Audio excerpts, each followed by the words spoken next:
ঝাড়ুর আড়ালে গাঁজা পাচারের চেষ্টা, গ্রেফতার ৩ মহিলা। মঙ্গলবার রাজগঞ্জের বিন্নাগুড়ি গ্রাম পঞ্চায়েতের কৃষ্ণনগর কলোনির পাগলা বস্তি থেকে ৩৫ কেজি গাঁজা সহ ৩ মহিলাকে গ্রেফতার করে শিলিগুড়ি পুলিশ কমিশনারেটের ভোরের আলো থানার police. Cancer isn't the end. With the right care, it can be the start of a new beginning. Hope and Heal Cancer Hospital, where hope is real and healing truly begins.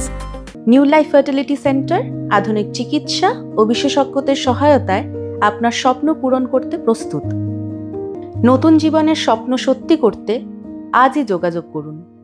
নতুন জীবনের সূচনা এখানেই। ধৃতরা হলো ভারতী হালদার ও তার মেয়ে কণিকা হালদার এবং তাদের এক আত্মীয় চায়না দাস। ভারতীয় কণিকা কোচবিহারের মাথাভাঙার বাসিন্দা এবং চায়না দক্ষিণ দিনাজপুরের বাসিন্দা।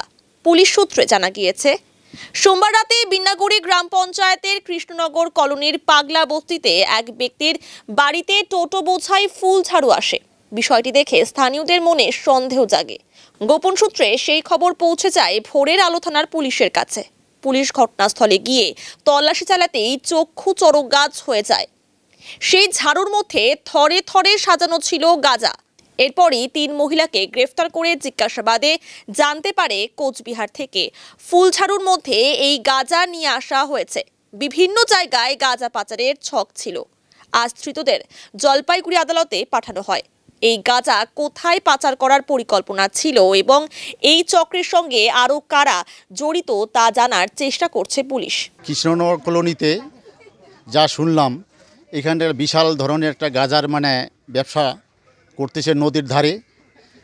কৃষ্ণনগর কলোনি যতীনবন্ধ কলোনি এখানটা চলতেছে। কলোনিতে এই ধরনের কোনো গাঁজার ব্যবসা শোনা যায়নি।